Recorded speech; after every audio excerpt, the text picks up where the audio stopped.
Now today we will discuss a important topic in child nursing और ये हर exam में BSc, GNM, ANM, MD paediatrics, MBBS is very important. Clinical MCQs और every aspect of exam में आपको ये पूछा जाता है. सबसे इम्पॉर्टेंट टॉपिक है पेडियाट्रिक्स का, that is your breast feeding. Breast feeding क्या है, कैसे फेलियर होता है, इसके विषय में लोगों को क्या मिथ्य है और उसको हम कैसे लैक्टेशन फेलियर से बचा पाएंगे, क्योंकि ये एक बहुत बर्निंग इशूज है और स्पेशली जो अपर मिडिल क्लास है उन लोगों में ये लैक्टेशन फेलियर ज़्यादा होता है. तो हम इस टॉपिक में भी बात करेंगे कि लैक्टेशन फेलियर एक्चुअली हो क्यों रहा है, क्या क्या कारण है, बच्चों में क्या डिफ़िकल्टीज रहती है और उसको कैसे सॉर्ट आउट करना है, मदर में क्या डिफ़िकल्टीज रहती है उसको कैसे सॉर्ट आउट करना है और भी क्या क्या बातें हैं. तो what is the breast feeding. Breast milk जो है दैट इज़ नेचुरल प्रोडक्ट और ये बहुत बार बात आती है कि हमारा जो मिल्क प्रोडक्शन है, जो ब्रेस्ट मिल्क है वो कम हो रहा है या बच्चों के लिए ये एडिक्वेट नहीं हो रहा है. तो इसको कैसे असेस करना है कि बच्चा आपका एडिक्वेट, आपका ब्रेस्ट मिल्क से वो एडिक्वेट है कि नहीं उसके लिए. How do assess a child. OPD में बहुत कंप्लेन मदर लेके आती है कि 1 महीना का बच्चा है और वो ब्रेस्ट मिल्क कर रहा है लेकिन उसके लिए पूरा नहीं हो रहा है और इसलिए आपने दूसरा आर्टिफिशियल मिल्क आपने स्टार्ट किया और साथ में आप ब्रेस्ट मिल्क भी दे रहे हैं या कोई तो बंदी कर देता है. सबसे ज़रूरी चीज़ है कि बच्चा ब्रेस्ट मिल्क ले करके एडिक्वेटली आपका डेवलप करने. हाउ टू एसेस, कैसे एसेस करेंगे. एसेस करने का नेचुरल तरीका क्या है वो पेरेंट्स को भी पता होना चाहिए कि आपका अगर बच्चा दिन में 4 से 5 बार अगर यूरिन पास कर रहा है, एज के अनुसार जितना उसका वेट गेन होना चाहिए वो वेट गेन हो रहा है, जितनी लंबाई बढ़ना चाहिए लंबाई बढ़ रहा है, तो आपका ब्रेस्ट मिल्क एडिक्वेट है, उसमें आपको घबराने की ज़रूरत नहीं है. लैक्टेशन फेलियर कैसे कैसे होता है, how do you prevent it. Lactation failure का वन ऑफ द इम्पॉर्टेंट कारण है कि आप मदर को पूरी रूप से सेंसिटाइज नहीं किए हैं कि वो रेडी है ब्रेस्ट फीडिंग कराने के लिए. उसका प्रोसेस एंटीनेटल केयर में ही स्टार्ट होता है. एंटीनेटल केयर में कि जब मदर प्रेग्नेंट है और वो आपकी ओपीडी क्लिनिक में आ रही है एंटीनेटल विजिट करने के लिए, बार बार अल्ट्रासाउंड करा रहे हैं, उसमें सबसे इम्पोर्टेंट मिसिंग चीज़ क्या होती है कि आपने निपल्स का एग्जामिनेशन नहीं किया है. निपल्स किसी किसी का बहुत छोटा रहता है, रिट्रैक्टेड निपल रहता है. रिट्रैक्टेड मीन्स क्या हुआ कि अंदर घुसा हुआ, कभी कभी इतना ज़्यादा बड़ा है कि बच्चे के मुंह में नहीं जा रहा है. कभी कभी इंगोर्जमेंट होता है. इंगोर्जमेंट होने की फूल जाना, निपल्स के चारों तरफ फूल जाता है, ब्लड वेसल्स की सर्कुलेशन ज़्यादा हो जाती है इन्फ्लेमेशन के कारण, उसको हम बोलते हैं इंगोर्जमेंट ऑफ वेन्स. तो उस समय पेन होता है, मदर फीडिंग नहीं करा पाती है. तो वो प्रेगनेंसी के बाद होता है, मोस्टली प्रेगनेंसी के पहले भी हो सकता है. तो आपको कैसे सैनिटाइज करना है मदर. आप ब्रेस्ट एग्जामिनेशन करें, उसमें नॉर्मल फाइंडिंग है, एबनॉर्मल फाइंडिंग है, तो उस चीज़ का आप एक्सप्लेन करेंगे कि इसका ट्रीटमेंट कैसे करना है. आपको ये मदर को काउंसलिंग करना है कि ब्रेस्ट मिल्क से बेहतर इस दुनिया में कोई भी चीज़ आपके बेबी के लिए नहीं है. ये चीज़ होगी. दूसरी चीज़ है कि न्यूट्रिशन पे आपको पूरा ध्यान देना है, जिससे कोई लैक्टेशन में कोई दिक्कत ना हो. तो ये आपको एंटीनेटल केयर में आपको मदर को सैनिटाइज करना है, एग्जामिनेशन करना है और जो इश्यूज है बताना है. सबसे मेजर भी गलती क्या हो रही है कि बच्चा तो मैक्सिमम या तो पेरेंट्स के प्रेशर से या कुछ मेडिकल इश्यूज़ है जिसके कारण अभी मोस्ट ऑफ द चाइल्ड क्या हो रहा है, सिजेरियन सेक्शन हो रहा है, ऑपरेशन से बच्चा हो रहा है. वो एक अलग इशू है कि क्यों ज़्यादा हो रहा है। बट उसमें क्या होता है कि मदर पेन में रहती है, वो ओटी से बाहर निकल रही है, तो 4-5 घंटे तो वो होश में नहीं रहती है, इस कंडीशन में नहीं रहती है कि वो ब्रेस्ट फीडिंग करा पाए। ये एक बहुत बहुत बड़ा कारण है। दूसरा, नॉर्मल डिलीवरी के बाद भी 1-2 घंटे के बाद मदर को बच्चे देते हैं, ये सबसे बड़ा गलत प्रैक्टिस है। गाइडलाइन के अनुसार सिजेरियन होने के 1 घंटे के अंदर आपको बच्चे को मदर को दे देना है। आधे घंटे के अंदर नॉर्मल डिलीवरी में आपको दे देना है। स्टार्ट इंकरेज टू मदर्स, आप इंकरेज स्टार्ट कीजिए कि बस फीडिंग स्टार्ट।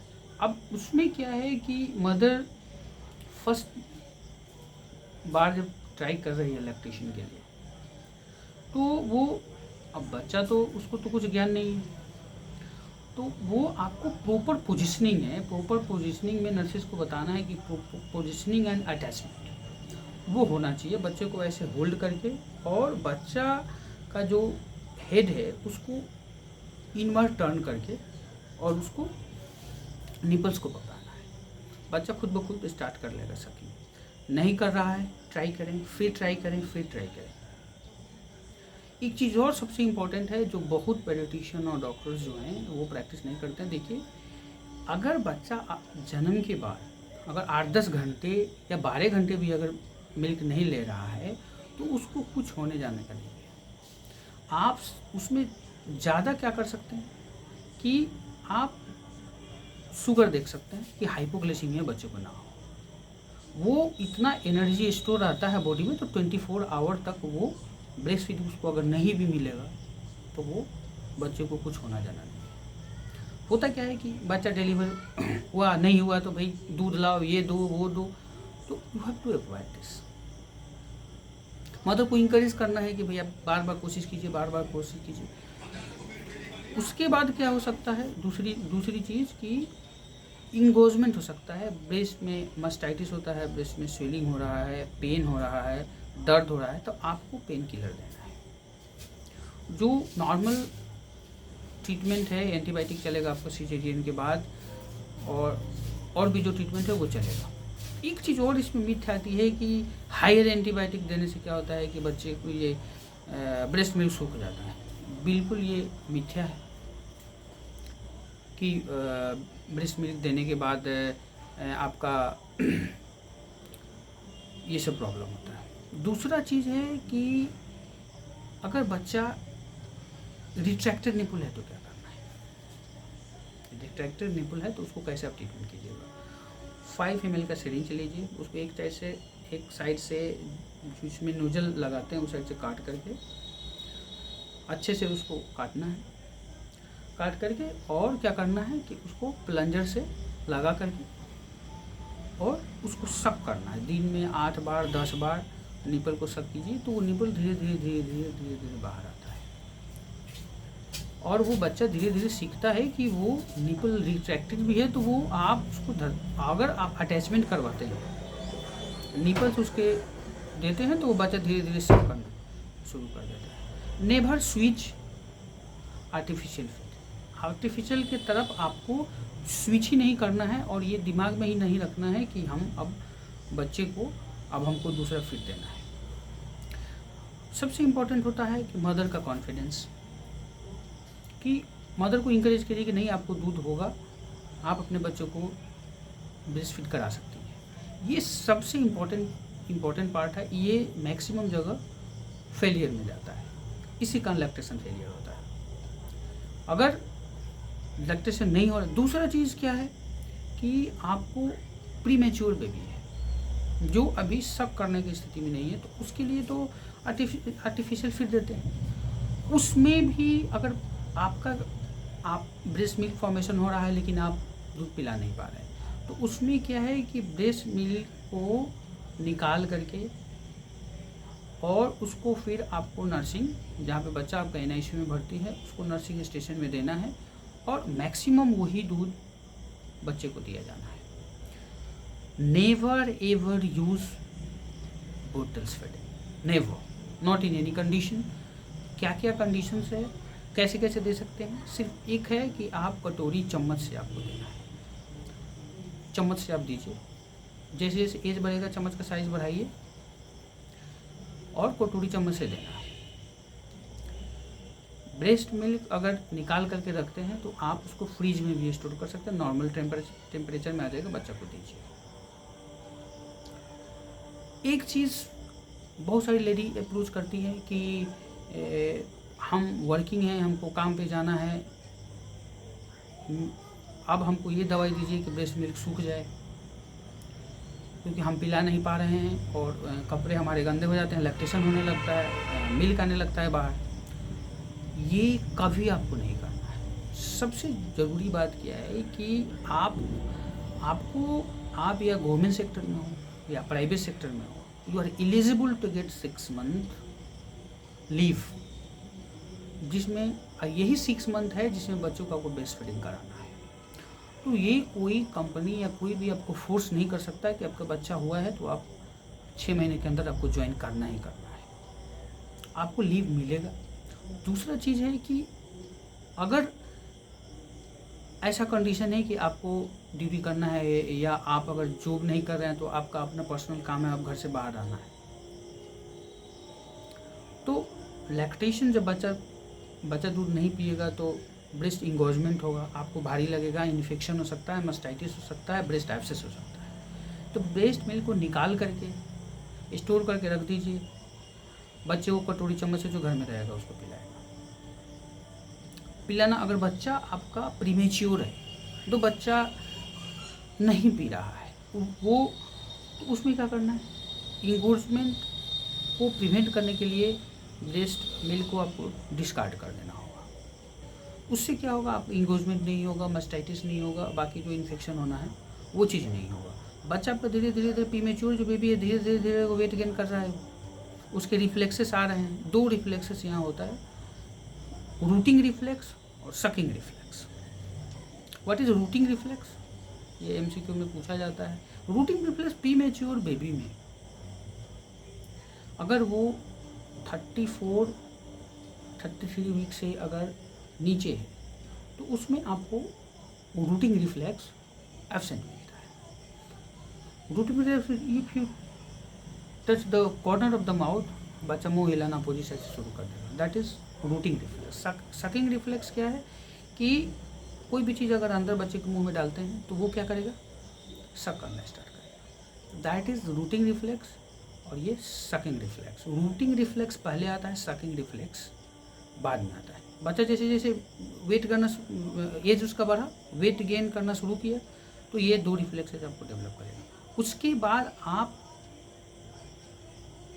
जो आपका लैक्टेशन आपने जो दूध निकाल के रखा है कटोरी चम्मच से दे रहे हैं, वो आप दीजिए। धीरे धीरे आपको उसको बच्चे को ये भी ट्रेनिंग देना है कि वो निपल सक कर रहा है कि ऐसा नहीं है कि आप निकाल के दे रहे हैं और बच्चा को आप उसी तरीके से दीजिएगा, क्योंकि ये बहुत इनकन्वीनियंट हो जाएगा बाद में। तो धीरे धीरे क्या करना है कि कटोरी चम्मच से भी देना है, साथ में निपल भी धराना है, कटोरी चम्मच से भी देना है, निपल भी धराना है। तो इससे क्या होगा कि बच्चा धीरे धीरे अब उसको आप एक्सक्लूसिव आपको ब्रेस्ट फीडिंग पे आपको डाल देना है। बच्चा जैसे जैसे बड़ा होगा वो धीरे धीरे सक करने लगेगा। तो ये सब चीज़ें हैं कि इन सब चीज़ों से आप जो लैक्टेशन फेलियर है उसको रोका जा सकता है। एक और सवाल उठता है कि किस कंडीशन में हमको ब्रेस्ट फीडिंग नहीं कराना है। सब चीज़ ओके है, सब चीज़ क्लियर है, किस कंडीशन में ब्रेस्ट फीडिंग हमको नहीं कराना है। एक बीमारी है गैलेक्टोसीमिया, जिसमें एब्सोल्युटली कॉन्ट्राइंडिकेशन है कि आपको ब्रेस्ट फीडिंग नहीं करानी है। दूसरा कंडीशन है कि मदर HIV से ग्रसित है, वो ART ले रही है, मीन्स कि HIV की ट्रीटमेंट ले रही है, उसमें आपको नहीं कराना है। बाकी और कोई भी ड्रग हो, एंटी एपिलेप्टिक में भी आप करा सकते हैं।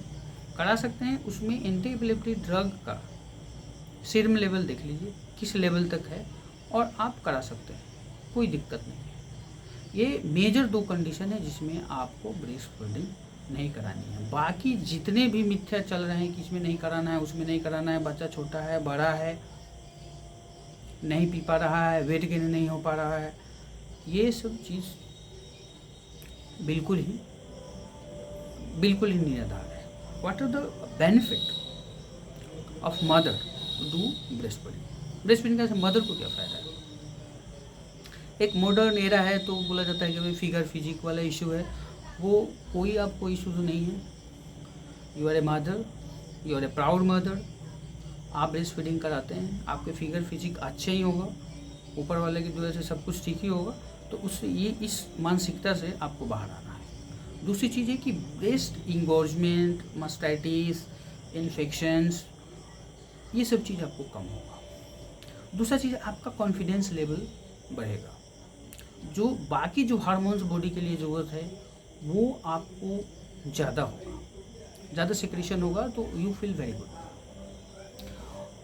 दूसरी चीज़ें हैं कि ऐसा बोला जाता है कि नेक्स्ट जो आपका अगर डिलीवरी हो रहा है तो उसमें भी अगर फर्स्ट अगर लैक्टेशन आपका बेबी में फेलियर हो गया तो दूसरा बेबी में लैक्टेशन फेलियर होने के चांसेस क्या है, ज़्यादा है। तो वो चीज़ को भी आप प्रिवेंट कर सकते हैं। सबसे इम्पॉर्टेंट चीज़, अभी ब्रेस्ट का कैंसर बहुत ज़्यादा है ऑल ओवर द वर्ल्ड। तो उस चीज़ को भी आप अगर ब्रेस्ट फीडिंग कराते हैं तो उसमें बोला जाता है कि 50% रिडक्शन है। ब्रेस्ट फीडिंग अगर कराते हैं तो ब्रेस्ट कैंसर होने की संभावना बहुत कम जाती है। तो that is the benefit of your mother. Benefit of child, सिर्फ बेनिफिट ही बेनिफिट है। बच्चे को आप इम्यूनोग्लोबिन दे रहे हैं, उसके शरीर में जाकर के हाई एनर्जी प्रोड्यूस करेगा, हाई इम्यूनिटी प्रोड्यूस करेगा, जिससे बच्चे को आपका डायरिया होने का, रेस्पिरेटरी इन्फेक्शन होने का, अर्ली सेप्सिस होने का, नियोनेटल सेप्सिस होने का, जॉन्डिस होने का, ये सब संभावनाएं धीरे धीरे बहुत कम जाती है कंपैरेटिवली वो बच्चा जो आर्टिफिशियल फीड ले रहा है। इसका दूरगामी भी परिणाम देखा गया है। जो बच्चा ब्रेस्ट फीडिंग किया है उसका IQ लेवल आर्टिफिशियल जो फीडिंग कर रहा है उससे बहुत ज़्यादा रहता है।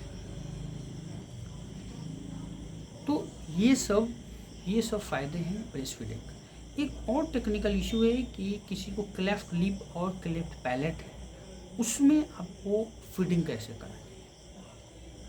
क्लेफ्ट लिप मीन्स होठ का जो ये कट गया, ये हो गया क्लेफ्ट लिप। नीचे का जो पैलेट कट गया इसको बोलते हैं क्लेफ्ट पैलेट। क्लेफ्ट लिप में ज़्यादा दिक्कत नहीं होती है क्योंकि बच्चा होल्ड कर लेता है। ज़्यादा है तो दिक्कत हो सकती है, बायलैटरल कभी कभी होता है उसमें दिक्कत हो सकती है। क्लेफ्ट पैलेट में दिक्कत है। क्लेफ्ट पैलेट में क्या दिक्कत है कि बच्चा को रिगर्जिटेशन, फीड आप कीजिएगा तो बच्चा नाक से आपका मिल्क फेंक देगा, इसको बोलते हैं रिगर्जिटेशन, उसमें होने की संभावना है। तो उससे क्या करते हैं कि जो चम्मच है वो चम्मच नुकीला, जिसका जो इतना बड़ा जो एक आता है और यहाँ स्टेम रहता है और नुकीला ऐसा यहाँ पे इतना निकला हुआ रहता है, इतना निकला हुआ है आपका, इतना 4 से 5 इंच, जिससे आप मिल्क अंदर डाल सकते हैं और यहाँ पर स्टोर करने का एक कप तरफ बना हुआ है। तो यहाँ आपको रखना है, वो मार्केट में मिलता है, ठीक है, जिससे मंदिर वंदिर में जैसे आप जल डालने के लिए कभी कभी यूज होता है। तो वो मिल्क यहाँ डालिए, डंठल लगा हुआ है, वो आप कॉर्नर ऑफ द माउथ से अंदर देना है। धीरे धीरे धीरे धीरे धीरे धीरे क्या करना है कि बच्चे को मुंह में डालना है।